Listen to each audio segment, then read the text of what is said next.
Alex Thompson. I'm a product manager at Fluke. Today we're going to be talking a little bit about the Fluke FEV150, which is our EV charging station analyzer for AC charging stations. We also have another model, our FEV350, which is going to be essentially the same exact product, but built for charging stations in Europe, Latin America, and Asia. So the first thing we're going to want to do is you can take off the cap of this. What we have here is a type 1 charging cable. For the FEV150 model, we also have the ability to purchase with a Tesla or NACS connector as well. And you can simply use the Amphenol connector here to disconnect and switch out the connectors depending on your needs for the charging station you're testing. So here we have a level 2 split phase charge point charging station. So first, after you take off the cap of your connector, you're going to plug in the cable of the charging station into the FEV150 cable. So now we're going to go through an inspection and talk about each measurement and what they mean. So once you turn on your unit, this is your main menu screen that you're going to see. So you have a few different options. You have your test option, which is how you're going to go in and start your inspection. We have settings, manual control pilot, which is more of a troubleshooting mode, and then troubleshoot GFCI, which we'll talk about here in a few minutes. So we're first going to start by just going through a full inspection on the AC charging station. So to start, I'm going to select F1 to go into the test option. Once you select test, it's going to take you to your project screen here. This is going to show a list of projects that have already been created and or tested. So you have a few different options. For the sake of this video, we're going to create a new project from scratch for the inspection. But you also have the ability through our TruTest software to set up and create new projects, configure them, add stations, and then upload all of those project creations directly to the device. And essentially that's just going to save you a little bit more time in the field, not having to configure a project. So to view any existing projects or any ones that have previously been created on TruTest, you can just scroll through this list and press select, and that's going to take you directly to the test inspection screen. For this sake, I'm going to select F3, which is how you add a new project. Once that new project is created, I'm going to select it, and then I'm going to add a station, and that's going to take me to my station configuration screen. For the 150, we don't have too many configurations that are needed. The first one is number of connection points. Essentially, that's just how many connector cables are attached to that particular charging station. Most of the time for level 2 or AC charging stations, it's either 1 or 2. In this case, we just have 1, so we're going to leave it as 1. If we did want to change it to 2, we would simply just hit select, and that would bold or highlight 2 connection points. The next option is voltage supply. So that's going to be the voltage supply going to the AC charging station. If we press select there, we have 3 options. So either 120, 208, or 240. In this case, our station has 240 voltage supply, so we're going to keep it as 240. And then the last 2, max charging current. So that is the maximum current capacity of the charging station. Again, we'll scroll down and press select. And then we have a few different options here. This particular charging station is 16 amps. So we're going to go ahead and press select. And if you have any questions about any of this info you'll need, typically you can find voltage supply and max charging current on the nameplate of the charging station. And then the last one here, ventilation required. Typically, I would say majority of the time, ventilation is not going to be required. Essentially, this is kind of a historical control pilot state from older infrastructure that required ventilation. So if you're not sure about this one, I would just leave it unchecked. After everything's configured, we're going to go ahead and press F3 for save. And that's going to create my configured charging station.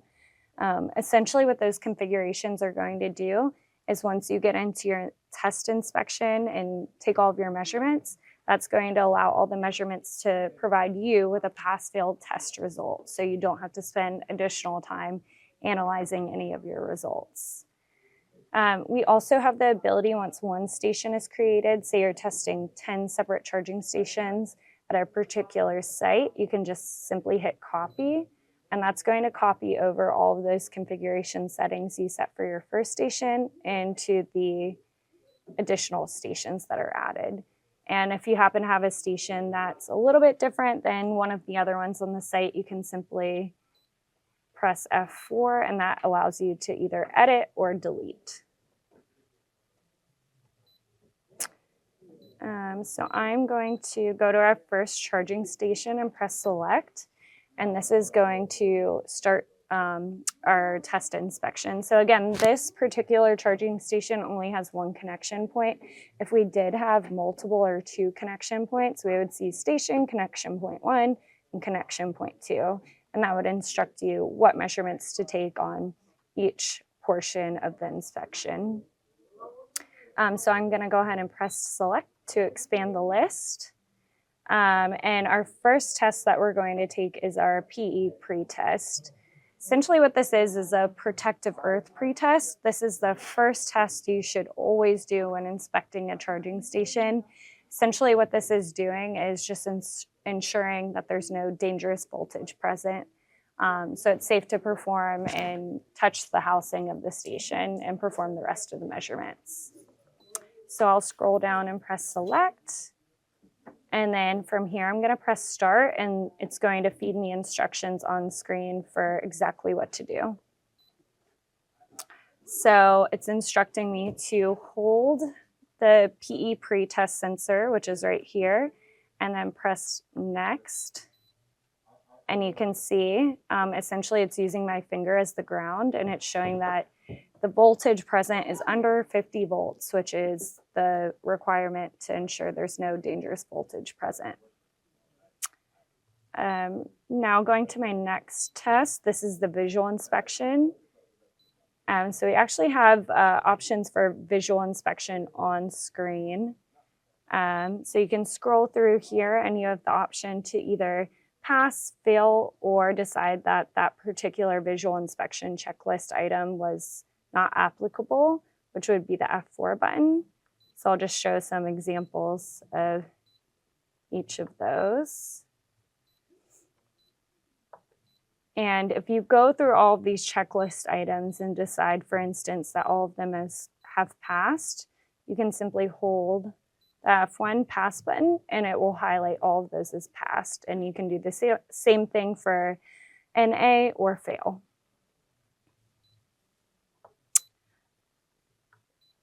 Now moving on through the inspection, we're going to do a GFCI trip test. This is just a simple trip test that we do. It should work with any kind of GFCI circuit you have, either directly designed and installed into your charging station or outside, like we see here. So I'll press select, press start. And essentially what this should do is trip the GFCI and make sure that any kind of error occurs that the GFCI circuit is going to trip.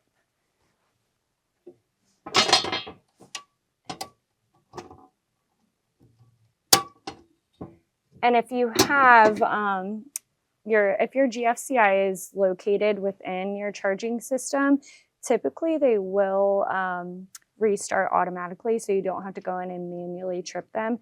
If it's installed outside of the charging station on a breaker box, oftentimes you will have to go in and restart the system, so just an FYI. Now we're going to go into the voltage measurement. So what this is measuring is your supply nominal voltage for this particular charging station. It's going to measure between L1 and L2, L1 and PE, L2 and PE, and then also the frequency. So just press start. And another really cool thing about the FEV150 versus some of our older equipment like the FEV100 is that on this device, dependent on the measurement that you're taking, the control pilot state is automatically going to ramp to the correct one for that particular measurement. So in this case, we needed the charging station to be in control pilot state C. So the FEV150 already automatically communicated to the station to go from control pilot A, B, and C state so that we can effectively take the voltage measurement. And this one, if you recall, we set up our configuration that saying that it was a 240 volt supply system, and we're showing 213, 214 volts here, so that particular one is showing as a failure. And then all of your results are automatically saved throughout the inspection, so we're going to press back. And you can see because we failed between L1 and L2, it's showing a failure for the overall voltage measurement. Next, we're going to talk about control pilot state just to provide a little bit of background context on what this measurement is and why it's important. Your control pilot is essentially, it represents the different charging states. So in this case, the FEV150 is almost acting like an electric vehicle would and simulating what a charging session would look like. According to the SAE standards, there's 3 different control pilot states, A, B, and C. An easy way I like to think about them is control pilot A is when a vehicle is plugged into the charging station, but they're not yet communicating. Control pilot state B is when that handshake or communication begins to occur. And then control pilot C is when you're in an active charge state. And for each of those separate control pilot states, again, through the SAE standard, there's defined DC control pilot voltages as well as frequency that should be aligned with each of those control pilot states. So what this test is going to do when we press start, it's automatically going to go through control pilot state A, B, and C, look at all of the nominal test results from each control pilot state, as well as all of the control pilot waveforms.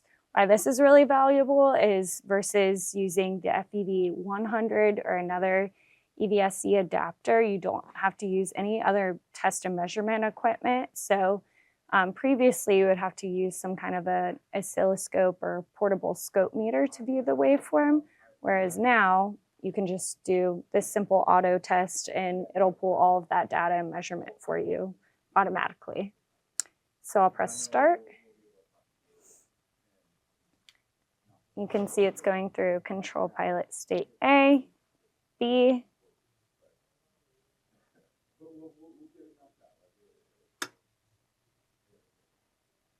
and then eventually the C state.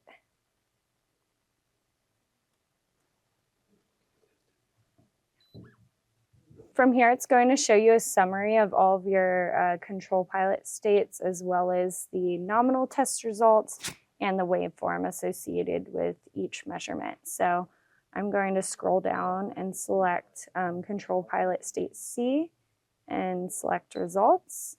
And from here, you can see the DC waveform showing, and it's showing green since it's in line with the standard and how it should look. And then if I press the arrow key, that's going to take me to all of my nominal test results as well. Once you select one of the control pilot states to get the detailed view of the measurements, you can simply use the arrow key to scroll through and see the remaining test results. So some of the details on the nominal test results here. So again, you'll see the control pilot DC voltages. So in this case, it should be for B state, control pilot positive should be right around 9 volts, and control pilot negative should be right around 11 or 12 volts. For the pulse width modulation, this is actually going to correlate with our maximum charging current of 16 amps. And then frequency should be right around 1 kilohertz. And you'll see for control pilot B state, since we're not in an active charging session, the mains voltage lines L1 and L2 are not showing. But if we go to control pilot state C, L1 and L2 are highlighted, showing that voltage is present.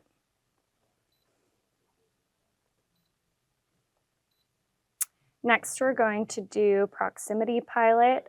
This is essentially a cable check. So it's going to check the maximum capacity of the cable, as well as making sure the cable is connected properly. So for this, it is going to provide instructions on screen. So for this, I'm going to press start.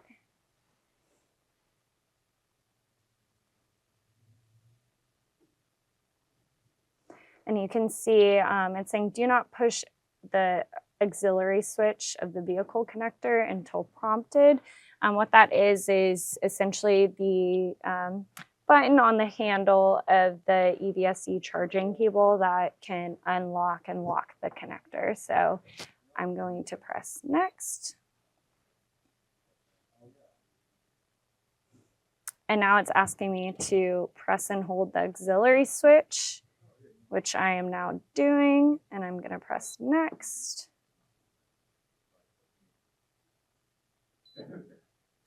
And you can see here all of our resistance and our maximum current capacity for the charging cable are in line with what we expected. And now the last test in our inspection procedure is the error test.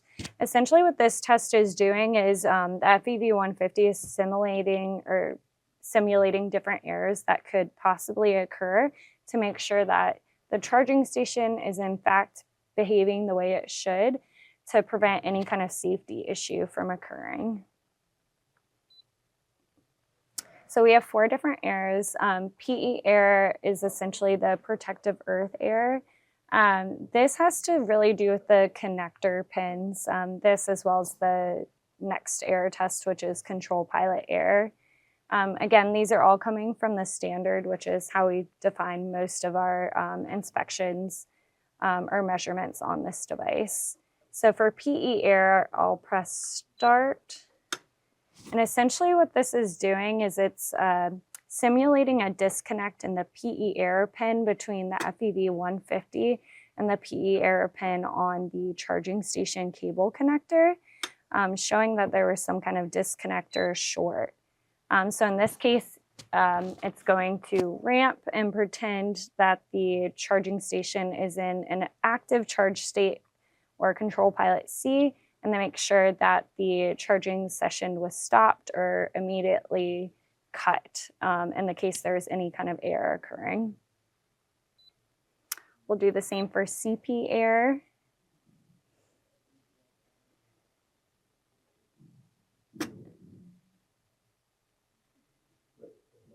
And again, the control pilot C state is showing red, which is what we would like to see. In this case, showing that the charging session has immediately stopped because an error occurred.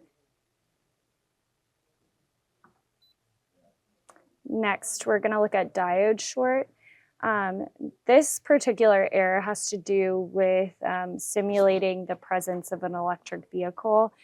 Typically, if we see any kind of issues with a diode short, this is saying that if there was a potential issue on the onboard charger on the vehicle, that the charging session would not present an error or cut the charging session short.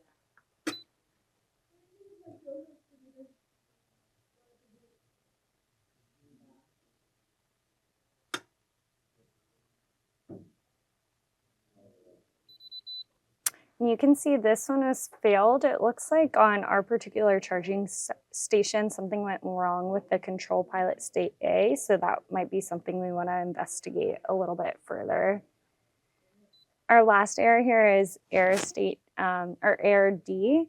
If you recall at the beginning of our video when we were going through the configuration of the charging station, there is an option to select whether or not ventilation is required. With historical infrastructure that did require ventilation, instead of having control pilot state A, B, and C, it would actually have control pilot state A, B, and D. Now that most infrastructure does not require ventilation, in that instance, you can view control pilot state D as an error code. So essentially, this is checking to make sure if you're simulating a control pilot state D, it should show as an error rather than an active charging state.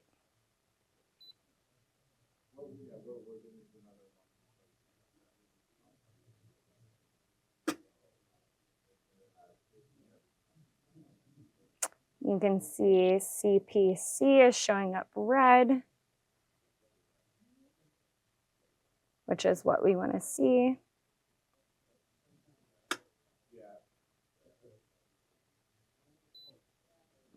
And we're getting a pass on error state D. Now, if we go back, we'll have all of our test results shown on the FEV150. To view any kind of results, you can simply press select, and it should show you the details there. And then if you would like to repeat any of the tests, you can simply press start again, and it would simply repeat and save that new measurement result. Now that we've gone through and done a full inspection, we'll go through a few of the other options. For settings, this is simply where you're going to find your serial number, the brightness, auto power sounds, factory reset, product registration. So just really your typical product info. In this case, I'm going to go into manual CP, which is manual control pilot.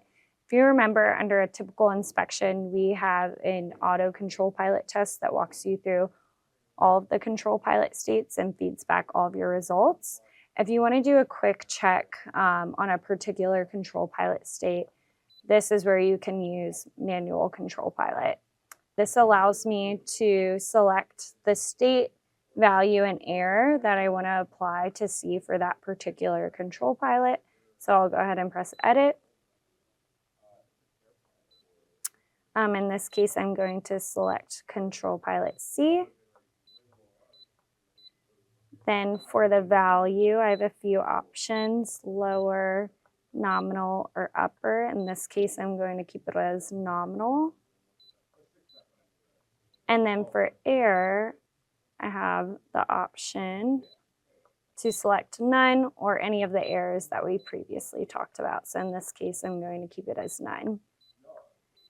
After I select each of those settings, I'll select apply.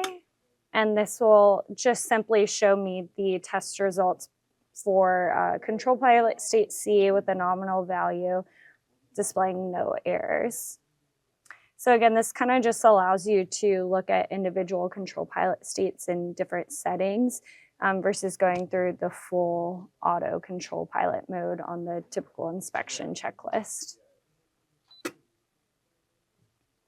And then the last thing I'll show you here is our option for troubleshooting the GFCI. This is a great option over the just basic GFCI trip test if you think or know you are having issues with your GFCI. That, for instance, might be the GFCI not tripping within the right amount of time, so tripping too early or tripping too late. It's just going to show you a more detailed view of exactly what might be going on. So if we press select, you're going to have two options here. So either 6 milliamp GFCI or 20 milliamp GFCI. In this case, I'm going to select 6 milliamp. And then here, essentially what this is doing, instead of just showing a quick trip test to show that the GFCI did trip, it's going to give you some options. So it'll show you that it's essentially performing a no trip test and then a trip test. And it's going to show you the amount of time in seconds that it took the GFCI to trip. And then we're also going to test at separate polarities. So you can see for this instance on the 6 milliamp GFCI, the limit is less than 2.69 seconds. So we should be below that range if all is working properly. So I'll just press start.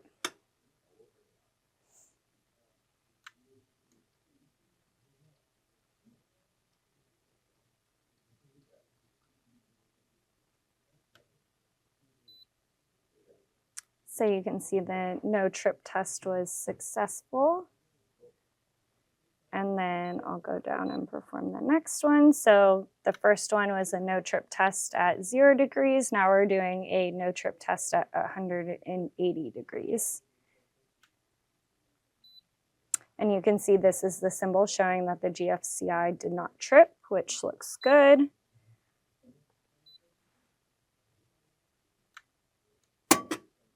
Now we can hear our GFCI did trip, and it's under that 2.69 seconds at 0 degrees, which is positive. And then essentially you can do the same at 180 degrees. So now that we've gone in and successfully completed all of our projects, what we can do if we want to pull off our data that we collected during our inspection, is we can scroll down in the main menu and go to TruTest and press select. And this is going to provide instructions for how to essentially pull off your measurements off this device into the TruTest desktop software. In this case, you're just going to go to your desktop application for TruTest, and it's going to provide instructions on how to connect via Bluetooth the FEV150 to your laptop or device. And then you should be able to go onto the TruTest software and just select pull data or export data off of the 150. And from there, you can configure your test report exactly how you would like, add in company logos, etc., photo notes, any other kind of notes you want to include, and then export as a PDF, save on TruTest, or export to a CSV file.